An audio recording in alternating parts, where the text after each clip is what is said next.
Hola, ¿qué tal? ¿Cómo están? ¿Cómo les va? ¿Cómo andan? Muy buenas noches. Disculparán ustedes las sonrisas, pero aquí con el señor Garrido, quien está a mi izquierda y que nunca falla en este espacio titulado Entre Empresarios, las risas no paran. Luis Octavio Valtierra, quien lo saluda. Salvatore, querido. Mi querido Luis Octavio. ¿Cómo andas? Pues muy bien, gracias a Dios, aquí vacilando contigo, porque por ahí está cantando una canción preferida y muy famosa que dice, me gustas tú, tú y tú.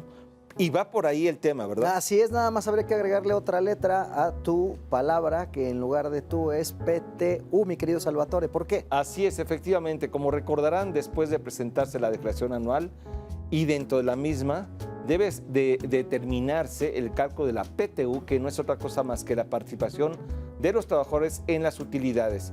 Y por ello es que tenemos un par de invitados para tratar este tema con fondo y profundidad. Así es, querido, así es, querida. Por si te estabas durmiendo, despiértate porque esto te interesa.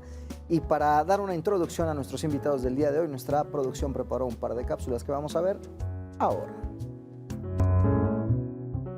El día de hoy, Entre Empresarios, nos acompaña Gabriel Ángeles, quien es licenciado en Contaduría Pública por el TEC de Monterrey, además de contar con un posgrado en Impuestos por la Universidad Panamericana.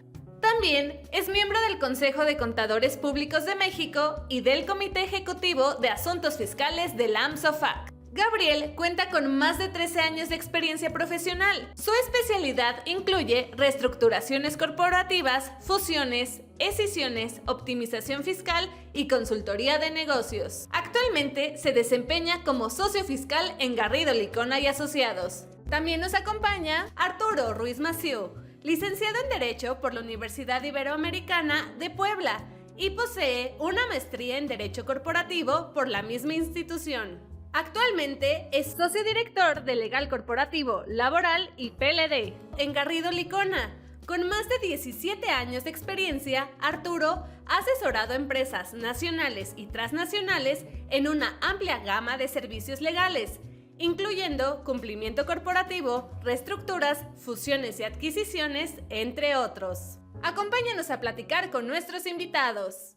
Ya lo vieron, queridos y queridas, Gabriel Ángeles y Arturo Ruiz Massieu están con nosotros el día de hoy para platicar de la PTU, que sí sabemos qué es, a diferencia de la semana pasada. ¿Cómo estás? ¿Cómo estás, mi querido Arturo? ¿Todo bien? Bienvenido. Mi querido Gabriel. Gracias. Hoy sí sabemos qué demonios es eso de PTU, porque además ya te lo spoileó mi querido Salvatore, así que ahora no podremos hacer como aquel programa de y lo que eso signifique. Pero bueno, a ver, si te parece bien, si les parece bien, primero y principal, agradecer a nuestros invitados por tomarse este tiempo y venirse a desvelar con nosotros, con ustedes, con el señor Garrido y un servidor, aquí Entre Empresarios. Creo que es un buen punto de partida definir ¿qué significa PTU, mi querido Salvatore? Salvo que digas lo contrario. Totalmente de acuerdo. Así es de que, Gabriel, Arturo, por favor, si nos pueden ayudar. Sí, ¿qué es PTU? Es la participación de los trabajadores en las utilidades de la empresa. En otras palabras, desde la Constitución Política y en consecuencia en la misma Ley Federal del Trabajo, se le otorga a los trabajadores el derecho de participar con ciertos parámetros en las utilidades del empleador en este caso. Puede ser una persona física o una persona moral, ¿no? Respecto a las utilidades que vayan teniendo, lo que nos dice la propia Constitución y la Ley Federal del Trabajo es que podrán, y el primer tema relevante es, y aquí Gabriel me va a poder complementar, tendrán derecho a participar conforme al porcentaje que determine la comisión. Primer tema muy, muy importante. La Constitución y la ley no nos dice qué porcentaje es. Ese lo deriva a una comisión que aprueba el porcentaje específico, que hoy en día es el 10% para estos efectos, ¿no? Conforme o de la utilidad fiscal, que sea determinada conforme a la legislación fiscal vigente, ¿no? Ok. Sí, y yo creo que también un tema a considerar en todo esto, y que justo lo comentaban, a ver, el tema de la PTU, en esta temporada la escuchamos en todos lados. La realidad es que tenemos que comenzar ya a observar, porque creo que lo comentaba Salvador en el inicio, cuando empezamos a hablar de la declaración anual, ya no lo podemos ver aislado como solo el pago del impuesto que le doy a la autoridad, sino también viene esta participación con los trabajadores que hayamos tenido dentro de la empresa en el año. Luego entonces hay que voltear a ver ¿Cuánto es ese monto que, si bien, como decías, Artur, ya viene estipulado desde la Constitución la obligación, pues hay que saber de cuánto estamos hablando, ¿no? Ahí ya vamos hablando, más bien ya vamos entrando en materia más técnica, que creo que vamos a llegar para allá, es decir, cómo se determina, pero me voy unos pasos para atrás. Ya que establecimos qué es la PTU, qué es esta participación de los trabajadores respecto a las utilidades de la empresa, ¿quiénes están obligados a pagar esta PTU? Vamos a hablar primero de quiénes pagan y luego de quiénes reciben, pero primero empecemos por quiénes tienen que repartir esa participación, Arturo. Déjame decirlo así, la regla general es todo empleador tiene la obligación de distribuir esas utilidades, tiene la obligación de pagar PTU. Quedémonos en la mente para estos efectos ese 10% y luego lo vamos platicando o aterrizando. Ahora, tenemos excepciones a la regla. Okay. Dentro de esas excepciones a esa regla general es las sociedades durante su primer año de funcionamiento no tienen la obligación de distribuir utilidades. Aunque las tuvieran. Aunque las tuvieran. Que a ver, no es común, pero déjame pensar que bendito escenario que desde tu primer año ¿Ya? resulta que tienes utilidades, estrictamente tú no estás obligado. No estás obligado, pero ahí hay un tema bastante interesante, porque tal cual se los estoy mencionando, la ley te habla de primer año de funcionamiento, o sea, no te habla de constitución, habla de cuando empezaste a operar o a funcionar. Okay. Y si nos vamos a la Ley Federal del Trabajo, si nos vamos al reglamento del 122 y 123, si nos vamos a la misma legislación fiscal, no tenemos una definición que debe de entenderse por funcionamiento. Okay. Es decir, a partir de cuándo se detona ese ejercicio o esa excepción, ese año de excepción. Aquí hay que tomar la posición de la autoridad. La posición de la misma autoridad, y en este caso ha sido fiscal, es que por año de funcionamiento lo debemos entender al momento en que el empleador se dé de alta ante el Registro Federal de Contribuyentes para poder obtener ingresos. Al momento que yo obtenga esa alta, entonces el criterio es, a partir de esa fecha, empezará a correr mi año de excepción. Okay. Es el primer tema relevante. Ahora, bajo esta premisa podemos caer en el supuesto de, vamos a ponerla como ejemplo, constituimos una sociedad en marzo del 2024. Yo la di de alta el RFC porque las citas, como ya lo sabrán, es un poquito complicado, 3 meses después. O sea, marzo, abril, mayo.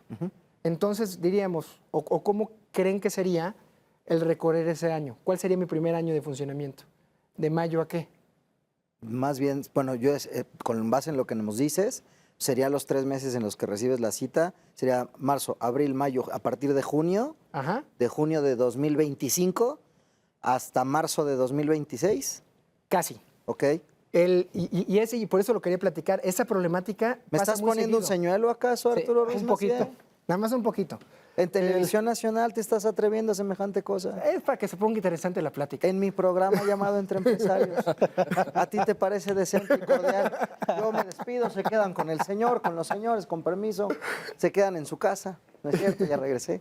Cuéntanos más. Exactamente, y ese ejemplo nos pasa muy seguido y cada vez que nos sentamos, y más cuando tenemos inversionistas extranjeros que van a poner su primer piedra en México, porque el tema de PTU, como paréntesis, nuestros inversionistas en el extranjero, como no es una figura usual u ordinaria, la ven incluso como un sobrecosto cuando vas a invertir a México. Claro. Incluso como un sobreimpuestos. Entonces, ya que le explicas esto de año de excepción, precisamente lo piensan como me lo platicabas. Empezamos en mayo porque te hice alta, ya le explicamos esto, y piensan que terminan el próximo mayo para estos ejemplos, pero lo cual es incorrecto. Tu año de excepción, como platicamos, tu utilidad fiscal va a ser conforme a la legislación fiscal vigente. Y la legislación fiscal vigente, el Código Fiscal, el Impuesto sobre la Renta, te habla de ejercicios fiscales. Entonces, tu primer ejercicio fiscal, que va a ser irregular, porque 2026. nació exactamente va a ser de mayo al 31 de diciembre del 2024 en este ejemplo. Ah, claro. He tenido casos, incluso, de que constituimos en noviembre y nos apresura la empresa o la empresa se apresura y dar de alta en diciembre. Entonces, su año de excepción fueron 30 días, fue diciembre como tal. Y ahí empieza la planeación. Oye, ¿qué pasa si me constituyo en octubre? ¿Para qué le doy de alta en diciembre? Me aviento enero y me quedo todo un año de excepción adicional.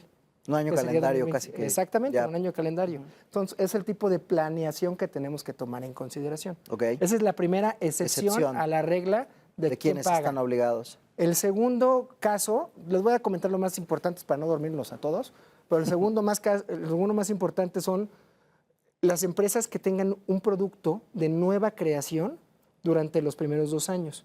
Para tales efectos tengo que acreditar que efectivamente tengo ese producto de creación a través de la propia Secretaría de Economía. Es muy poco, en la práctica, es muy poco aterrizable o no pasa muy seguido, eso es lo que trato de decir, pero es una excepción que nos da la propia ley. Eso es conforme a empleadores, de las 2 generales que casi siempre vemos. Ahora, ¿qué empleado no tiene derecho a recibir PTU? Ya hablamos de los empleadores, vámonos con los empleados. Primer tema, el gerente general, administrador o director. Esas personas o esos funcionarios no tienen derecho a percibir PTU. Aquí un tema bastante relevante es, y lo platican muy seguido, oye, y si tengo un director, habla de gerente general, administrador y director. Y lo que me llegan a preguntar muy seguido, ¿y el director jurídico de mi empresa tiene derecho o no tiene derecho? ¿El director de finanzas tiene derecho o no tiene derecho? Porque la ley no es completamente clara.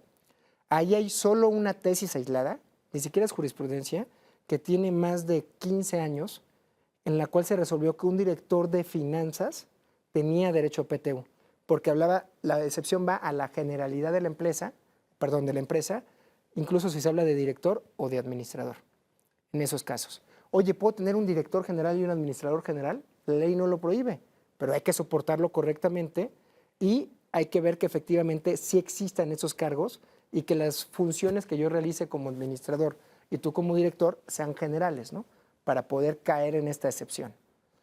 Segundo tema de excepción, no sé si han escuchado que en el medio o nos pueden llegar a preguntar, oye, Arturo Ruiz solo trabajó 1 mes del ejercicio fiscal, entonces no le toca PTU. He escuchado que en algunos asesores incluso señalan así de manera tajante, no tiene derecho. Ahí tenemos que darnos un pasito para atrás, porque la excepción te habla de trabajadores que laboren menos de 60 días eventuales. Entonces, lo que tenemos que irnos para atrás es, Arturo Ruiz, ¿cómo lo contrataste? ¿Por tiempo indeterminado de saque o por tiempo determinado y efectivamente está fuera del derecho y está en la excepción para efectos de recibir utilidades, ¿no? Ok. Si quieres, ahí le paro a las excepciones y ahorita hablamos de los cálculos, pero son temas bastante relevantes que esto lo tenemos que tener definido no en mayo, no en abril, lo tenemos que tener definido como una política institucional prácticamente desde el mes de enero. Vas hoy. Sí, yo creo que el primer punto del cual debemos de partir es que el concepto es participación a los trabajadores en las utilidades. Y sobre esas bases debemos de considerar que si una empresa no tiene utilidad, no hay obligación de pagar esa participación. Entonces, en una operación, si una empresa sufre pérdidas, bajo ese escenario no hay utilidades y en consecuencia no hay ese derecho. Y esto es bien importante, porque muchas personas piensan que por el hecho de tener ya un trabajo remunerado, deben en este caso hacer o tener derecho a ese pago de PTU y exigen el pago de la PTU. Y no terminan de entender que eso es sí y solo sí hay utilidades. Y ese es un punto destacable que debemos de considerar. El segundo punto es, Gabriel, y aquí, es que para efectos de este supuesto, la utilidad no es la utilidad financiera, la utilidad que se refleja en los estados financieros, en lo que es la parte contable, sino más bien está referida a una metodología que justo se basa en el cálculo fiscal de impuestos, Gabriel. Sí, Salvador, y creo que en ese punto es donde ya empezamos a entrar a estos temas de controversia que usualmente le brincan a los empresarios. ¿Por qué? Porque efectivamente, como lo comentabas, ¿puedo yo tener una pérdida operativa y aún así tener que pagar PTU? Suena difícil, pero la respuesta es sí. ¿Por qué? Porque la base de la PTU parte de conceptos fiscales. ¿Y cuál es la gran diferencia? Pues que puedo tener gastos que, por ejemplo, sí son una disminución en mi estado de resultados financiero, es decir, realmente me abonan a mi pérdida financiera, pero a lo mejor fiscalmente no lo son. No los puedo disminuir por distintas razones, ya sea por temas de requisitos o porque incluso ese gasto sí es deducible, pero no en el ejercicio, sino que lo tengo que ir difiriendo en distintos momentos. Esto obviamente a lo que te lleva es que cuando tú tratas de comparar las bases, no son las mismas. Y pudiera ser que entonces en este ejemplo que poníamos, donde la deducción sí lo es en un solo momento para efectos financieros, no lo es para efectos fiscales y me lleva a que mi base o que para efectos fiscales sí tenga una base, digamos, de utilidad. Y ahí es donde se empieza a complicar. Ya teniendo esa base, pues entonces hay que explicar cuáles son esos conceptos que sí tengo o que sí me están llevando a tener que desembolsar un monto. Esto ya es flujo, Salvador. Sí. Tratando de poner esto en contexto, la utilidad que se debe de considerar no es la utilidad contable, es la utilidad fiscal. Y la utilidad fiscal es la base, en otras palabras, sobre la cual se calculan los impuestos. En ese sentido, ojo, es utilidad fiscal, no resultado. Correcto. Y aquí es algo muy importante. Una empresa que tiene utilidad fiscal, sobre eso va a determinar la PTU. ¿Por qué es importante? Porque esa utilidad, en este caso, cabe la posibilidad de que desde una perspectiva de pago de impuestos, tú puedas disminuirle pérdidas fiscales que hayas obtenido o sufrido en años anteriores. Si sufriste estas pérdidas, dices tú, oye, recupero esas pérdidas a través de la utilidad del ejercicio. Pero eso, para efectos de impuestos, no se debe de considerar. No puedes disminuir pérdidas fiscales. ¿Es correcto? Tal cual, Salvador. Y aquí otra vez empiezan estas diferencias. Porque cuando hablamos con los empresarios de estos temas, ellos tienen muy claro que, por ejemplo, la pérdida fiscal que yo haya tenido de años anteriores, la puedo aplicar para mi impuesto, para impuestos sobre la renta. Pero cuando les decimos que sí hay una base de PTU porque no pueden aplicar estas pérdidas, entonces ya nos genera cortocircuito. Porque precisamente esto a disposición de ley me dice, oye, sí para renta, pero para PTU no.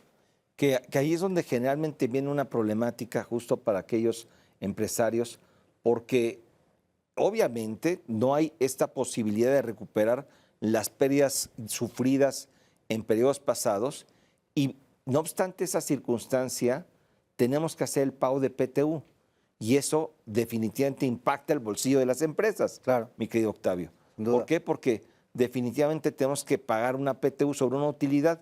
Imagínate en un escenario en donde inicias tú la operación y los primeros 5, 6 o hasta 10 años sufres pérdidas porque el mismo negocio así De es. acuerdo.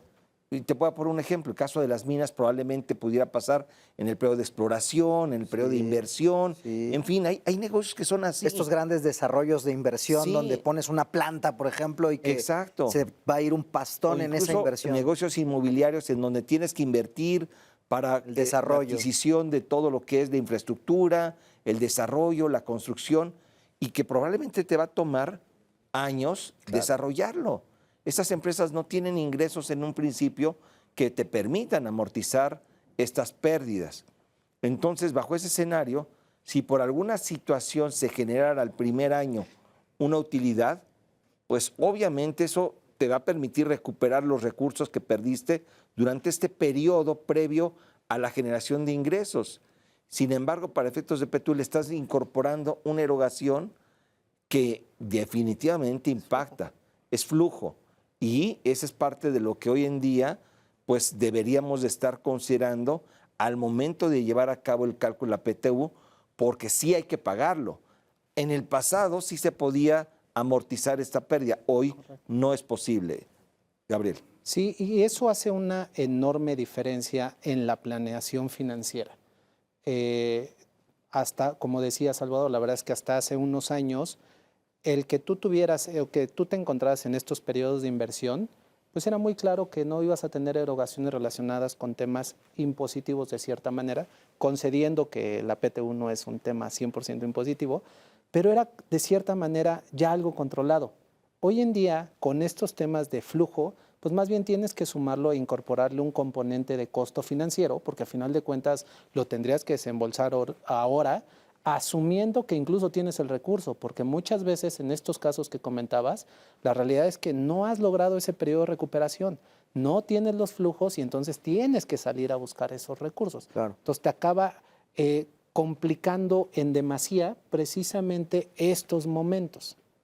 Aquí lo estamos viendo evidentemente ya desde un punto de vista, como bien dices, Gabriel, financiero, en cuanto a planificar bien tu día a día. Es decir, de alguna manera es empezar a visualizar cómo se va armando la película de cara al resultado que vas acumulando. Tengo una consulta que no les hice desde que tomó la palabra Salvador y que tiene que ver con este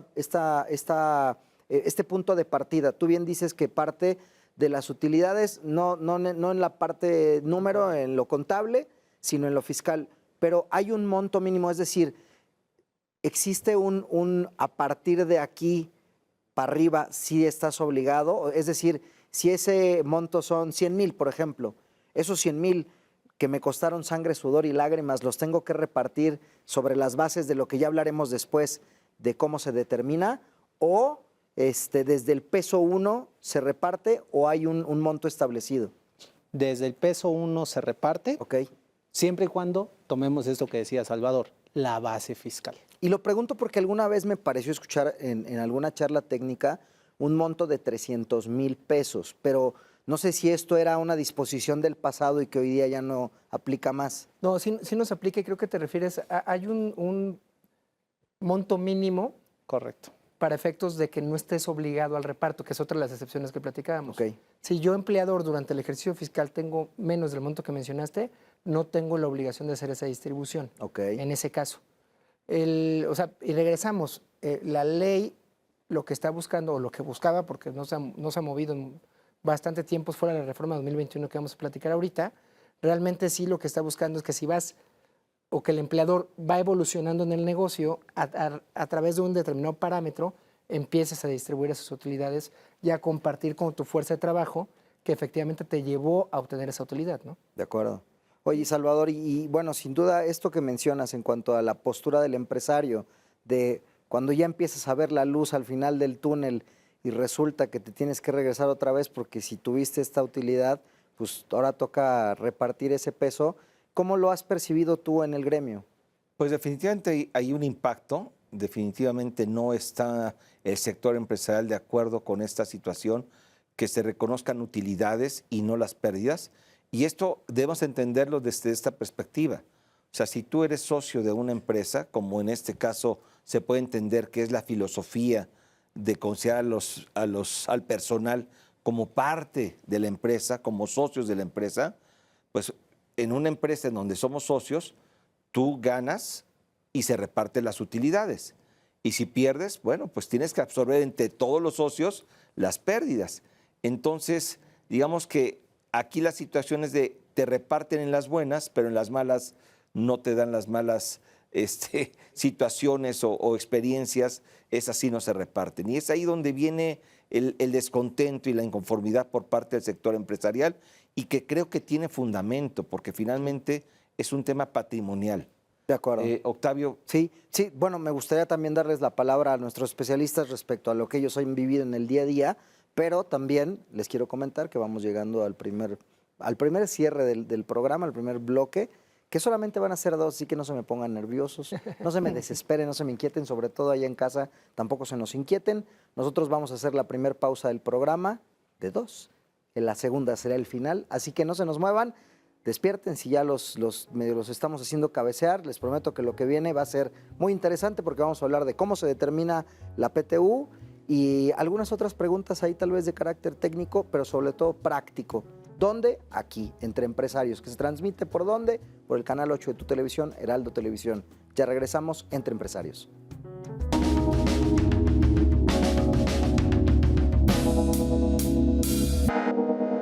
Asesórate. Asesórate. Asesórate. Asesórate. Asesórate. Asesórate. Asesórate. Asesórate. Asesórate. Asesórate. No nos cansaremos de decírtelo. Asesórate. Garrido Licona. Asesoría fiscal, legal, financiera y de negocios. Visítanos en garridolicona.com. El outsourcing no es indebido y no ha desaparecido. Hoy se le conoce como servicios especializados. Lo que es indebido es que tú o tus proveedores no estén correctamente registrados ante la autoridad y no cumplan con los requisitos establecidos. Esto puede traerte consecuencias fiscales, legales e incluso penales. Evita riesgos innecesarios. Contáctanos. GL Working. Working for you. www.glworking.com. Para hacer negocio hay que generar confianza. En GL Auditoría analizamos y nos aseguramos que la información financiera de tu empresa genere confianza y tranquilidad para tus clientes, socios, autoridades e instituciones financieras, entre otros. GL Auditoría. Preservamos tu patrimonio. www.glauditoria.com.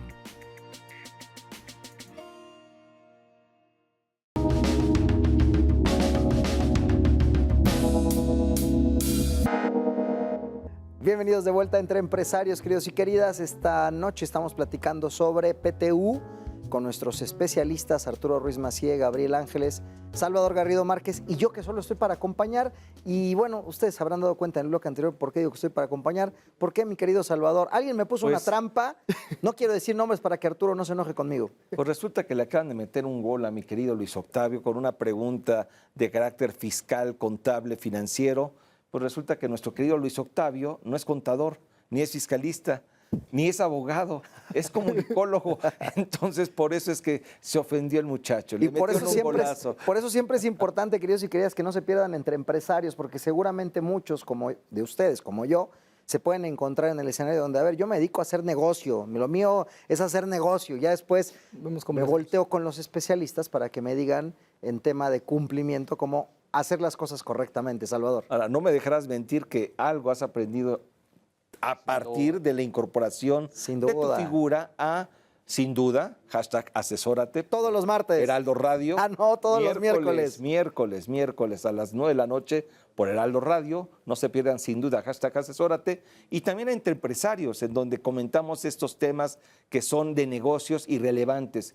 Y si tú lo logras entender el concepto de PTU y otros aspectos, pues me imagino que gente con vocación más empresarial también lo hará. Ya estamos del otro lado. Oye, bueno, a ver, regresamos al tema, porque en el bloque anterior despedimos como con varios guiños de varias particularidades. Hay varios temas, y el primer tema, me parece que partimos bien, es definir qué es PTU, definir, obviamente, quiénes tienen derecho, claro, definir cuál es la base. Las excepciones. En este caso, las excepciones, desde luego.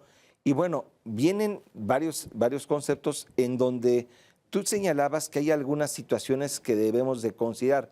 La primera fue el que si hay pérdidas, pues eso no hay reparto.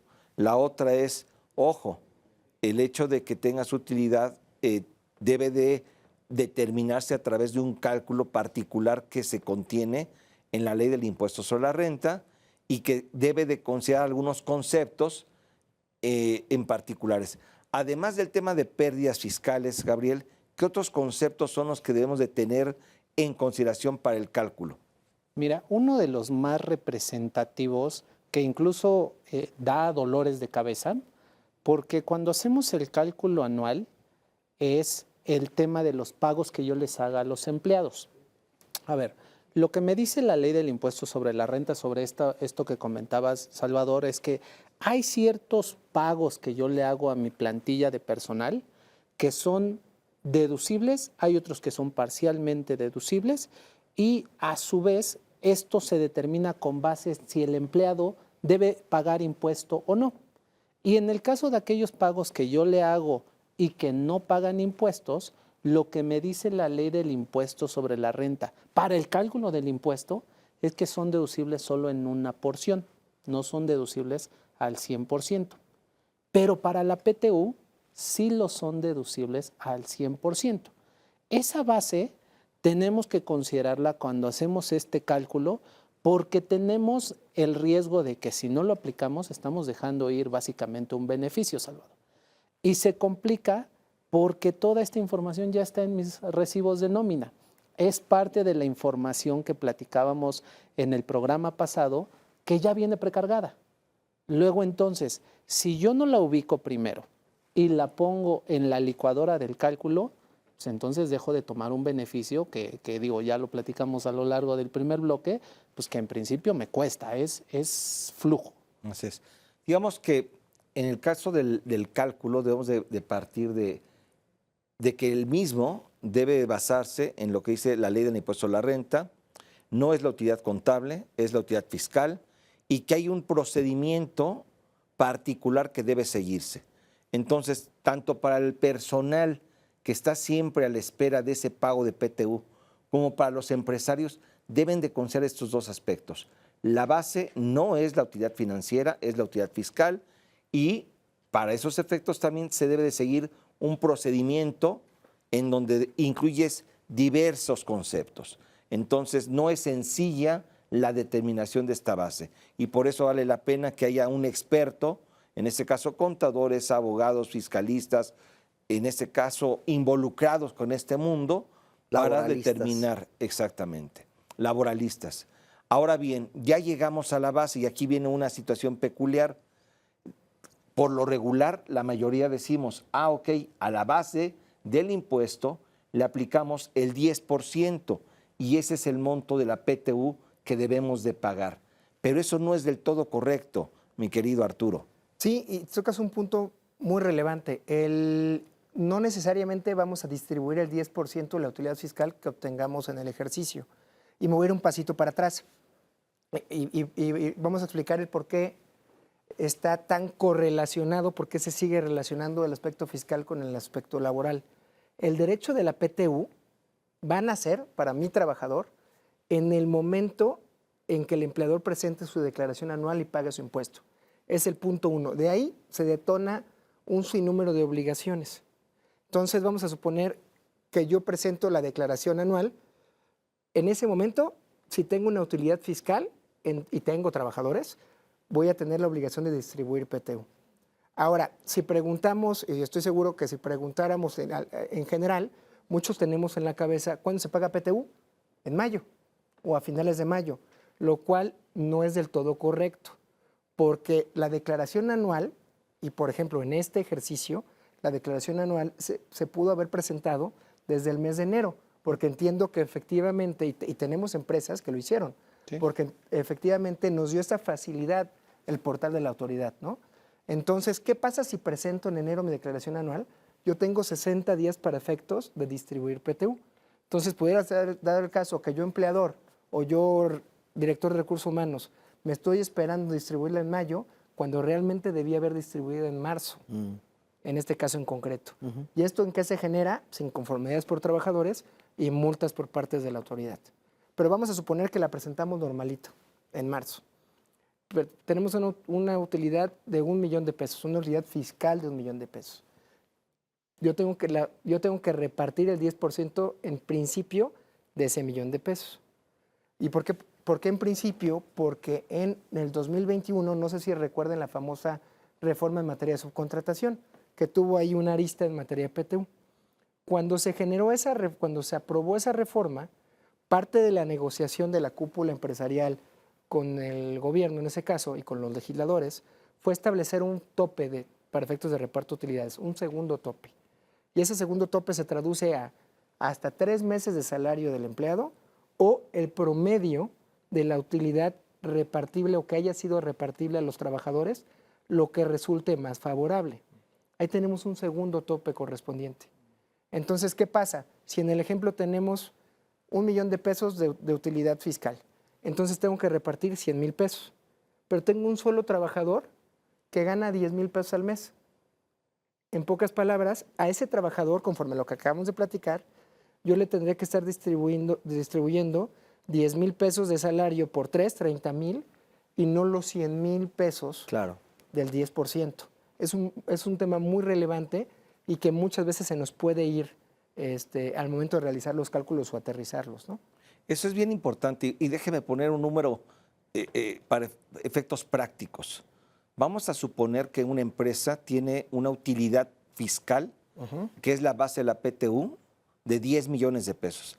Denominemos la base de PTU ya, porque hay que hacer, una vez hechas estas diferencias, la base es de 10 millones de pesos. Cualquiera diría, ok, soy el único empleado, déjeme pensar también eso, soy el único empleado que tiene la empresa. Y yo obviamente participé con mi esfuerzo y generé esa utilidad. Entonces, si yo hago la cuenta, 10 millones de pesos por el 10%, wow, 1 millón de pesos de utilidad. Te va a ir fenomenal. Me va a ir fenomenal. Y yo ya incluso hasta pensé y me comprometí en un enganche de una casa o de un auto, de lo que sea. Pero la realidad es que no puede ser así. Si yo tengo un sueldo, déjeme pensar, de 20,000 pesos, hay que hacer este procedimiento, Exacto. que son 20,000 pesos por 3 meses de sueldo. ¿Es correcto? Es correcto. En donde entonces la base o el límite va a ser 60,000 pesos. Y bajo este escenario no voy a recibir 1 millón de pesos, sino tengo que recibir hasta 60,000 pesos, o en su caso tendría que sacar un promedio de los últimos 3 años. Si el promedio me da, en este caso, un monto menor, déjeme pensar 50,000, pues yo voy a pagar o recibir los 3 meses, que son 60,000. Claro, porque ahí, según entiendo, la ley especifica que lo que más beneficia al trabajador, correcto. ¿no? En ese cálculo. Exacto. De los Si el 3 meses promedio- versus el promedio. Si el promedio me da 80,000, me van a pagar 80,000 pesos. 80,000 pesos. Si el promedio me da 1,5 millones, ¿qué debo de utilizar? Déjenme pensar que el promedio me da 1,5 millones Está por alguna situación. topado Nos al quedamos en el 10%. En el millón de Está topado pesos. al 10%. El 10% establece. No sé, ¿Ya viste cómo se aprendió algo? Le tiré también, ya me desquité. Vamos, Ya me carajo. desquité. Ya también, para que vean, que también hay aquí, de con queda. Así como me dan, doy. Mi asesor de negocios siempre dando la cara por el programa, dando la cara aquí por su conductor favorito, Luis Octavio Valtierra, a quien le saluda desde Entre Empresarios. Anda usted muy payaso. Es, Pero bueno. es un poco la temporalidad, perdóname. Yo estoy esperando mi PTU, bienvenida sea. pero ese es un tema muy relevante porque ahora nos regresamos. ¿Qué pasa si en el ejemplo que pusimos, por algún error, distribuimos 1,5 millones o no distribuimos los 60, distribuimos 90? ¿Qué es ese excedente que distribuimos? Ya no es PTU. Ese excedente ya no se considera reparto de utilidades. Entonces, ¿qué está repartiendo? Por ejemplo, un bono. Un bono. ¿Y qué pasa si yo reparto un bono? Entonces trae otro tipo de tratamiento. Claro. Integra para efectos de seguro social, va a integrar para efectos de laborales en una terminación, va a integrar para efectos fiscales, va a integrar para efectos de impuestos sobre nómina, que es un tema que por eso es tan importante el cálculo, este ejercicio tenerlo aterrizado, porque ahorita hablamos de un trabajador en el ejemplo, pero ¿qué pasa si tenemos una empresa con 1,600 trabajadores? Claro. Tenemos que entrar al cálculo de los 1,600 trabajadores para efectos de ver uno por uno si le aplican los 3 meses, los 3 años o el 10%. Y en este ejemplo, me imagino, mi querido Arturo, que también juega el tema de hubo ausencias. Correcto. Porque el trabajador A y el trabajador B, que probablemente ganan lo mismo, pero resulta que el trabajador A tiene por ahí una segunda vida, Second Life, y es dado a hacer San Lunes, entonces se ausenta estratégicamente un lunes al mes, aplicando la gran HAL cuando se va los viernes a HAL, Malcolm, para los más chiquitos, Malcolm in the Middle, una serie que seguramente ustedes no vieron, pero que nosotros sí, porque somos contemporáneos. Me imagino que ese factor también juega. Sí, y es parte del cálculo individualizado. Me voy igual para atrás. Presentamos la declaración anual, ¿no? Tenemos 10% de utilidad para ver la ruta de lo que tenemos que ver. Dentro de los 10 días hábiles siguientes, que muchas empresas se nos va esa obligación, tenemos que presentar la declaración y sus complementos y anexos a los trabajadores de la empresa. Tengo esos 10 días hábiles. ¿Cuál es la finalidad de yo presentarte a ti, trabajador, la declaración? De que tu trabajador puedas levantar la mano y decir, no, esta empresa, esta no es la base real para efectos de PTU, o estoy de acuerdo con la base y no objeto. De ahí viene la integración de la comisión mixta.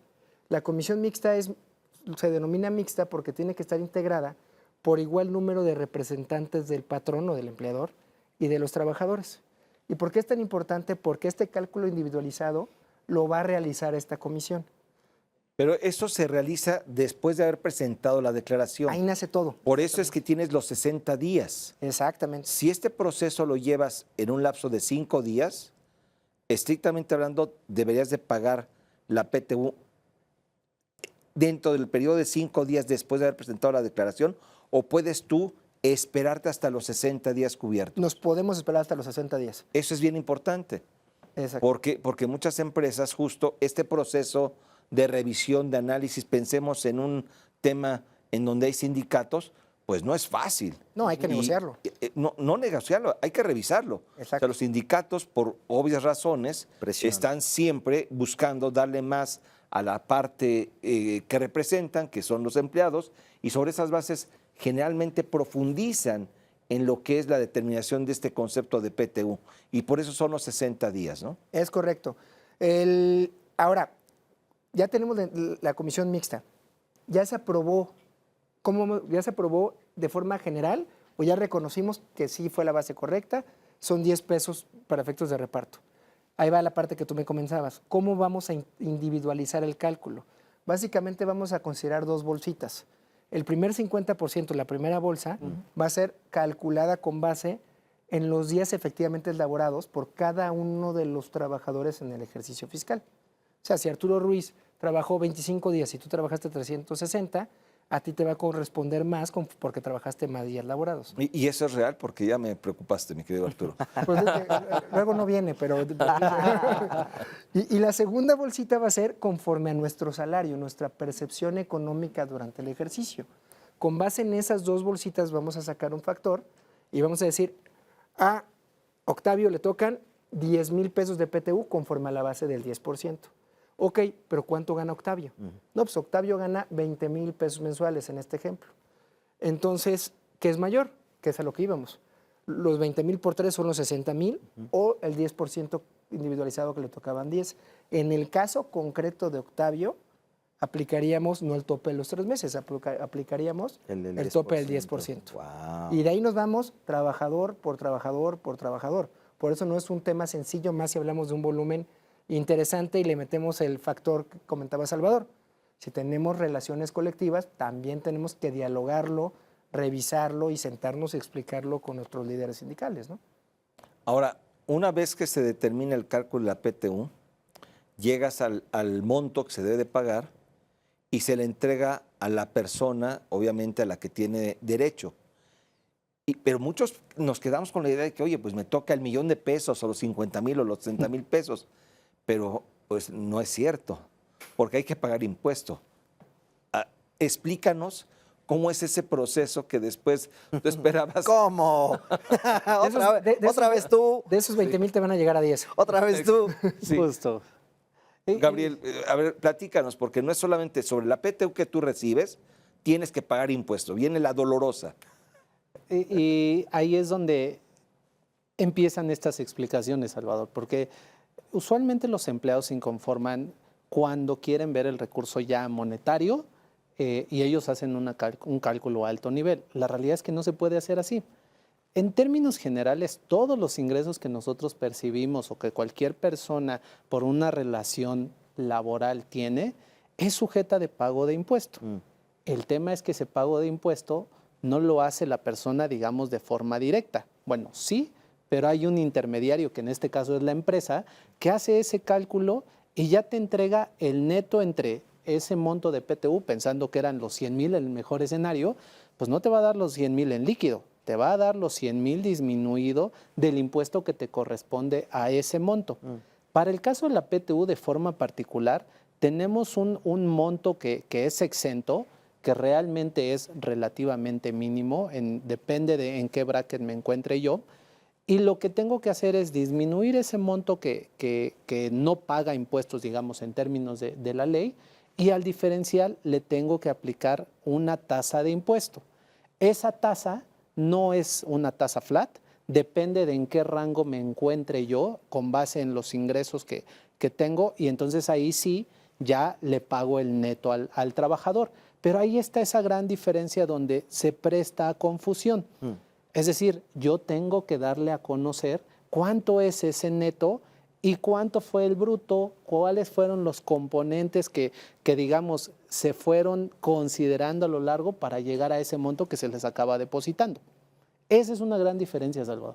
Sí, que ahí es donde viene el tercer socio, que generalmente no se ve, pero existe, que es pues el gobierno, que participa con la infraestructura y en general, y también tiene derecho a recibir ingresos por su actuación.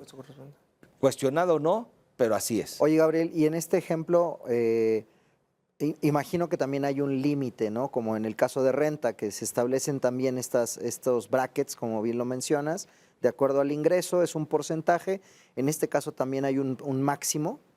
En términos de el PTU, monto que sí, voy a repartir. Exactamente. Siempre y cuando esté dentro de estos, por eso justo lo que comentaba Arturo es bien importante. A ver, si yo tengo un límite, digamos, global a nivel, el grupo completo de colaboradores y después lo voy individualizando, ese sería mi tope, digamos, a nivel bruto. Cuando yo lo llevo al cálculo del impuesto, pues es lo que te dé. Puedes caer en un supuesto donde el límite puede ser, no es monetario, sino más bien es el equivalente al 35% del monto que tú estés recibiendo. 100%. Es un porcentaje. Claro. Entonces, ahí otra vez depende del bracket. El bracket último, que obviamente va en nivel del ingreso, te lleva ese 35%. Ya. Ok. Y bueno, siguiendo con esta plática, hay otro punto. Algunas empresas tienen, desde una perspectiva profesional y de operación, personas contratadas bajo el régimen de honorarios o bajo un concepto que se le denomina asimilables a salarios. Estas personas tienen la obligación de recibir o el derecho a recibir PTU y nosotros como empresa la obligación de pagárselas o estos quedan fuera, Arturo. Es un tema interesante y también se puede llegar a confundir por el régimen de asimilable a salario. Exacto. Pero la naturaleza jurídica, saliéndome lo fiscal, de esos proveedores, personas físicas, es como lo que voy a comentar, es proveeduría de servicios, no es trabajador. Y al no ser trabajador, no tiene el derecho de recibir una distribución de utilidades por parte del empleador. Básicamente es un proveedor y la empresa o el empleador es el cliente.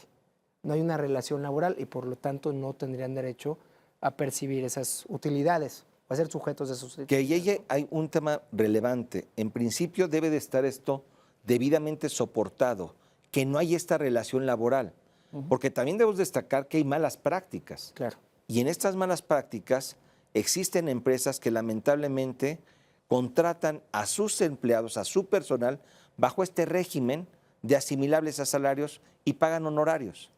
Y me parece que en el fondo sí son personal, y aquí es donde corre riesgo la empresa y desde luego los colaboradores tienen una falta del recibir este derecho. Del derecho. ¿Qué riesgo existe para esta empresa que contrata incorrectamente a estas personas bajo un régimen distinto a salarios cuando sí son empleados de las personas, de las empresas, perdón? Sí, y es un tema que pasa, como bien lo comentas, muy seguido, esta mala práctica.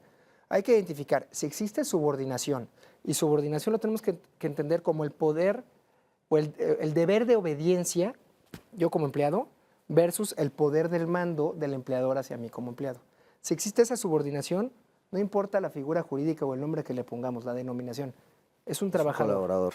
Y si es un trabajador, tiene derecho. Ya en la Ley Federal del Trabajo, e incluso en la legislación fiscal, ya está tipificado la simulación laboral.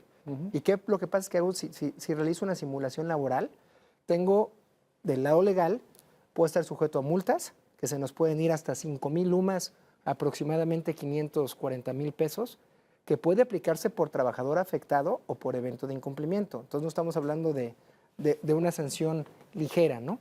Segundo, que yo, trabajador que estoy laborando o prestando mis servicios como asimilable, pueda yo alzar la mano y al día de mañana reclamar la relación laboral. Y si reclamo la relación laboral, voy a también tener un efecto, o el empleador, en caso que yo la gane, para efectos del Seguro Social, incluso para efectos de impuestos sobre nómina, que tampoco se está pagando. Y en el caso de una terminación, voy a tener derecho a solicitar mis indemnizaciones y todo lo correspondiente que la misma Ley Federal de Trabajo prevé, independientemente de las sanciones o consecuencias fiscales que hubiere, ¿no? Pues sí. Pues Octavio, me parece que tocamos los puntos más relevantes relacionados con lo que es el pago de PTU. Seguramente más adelante retomaremos este tema porque tenemos todavía un lapso que hay que recorrer.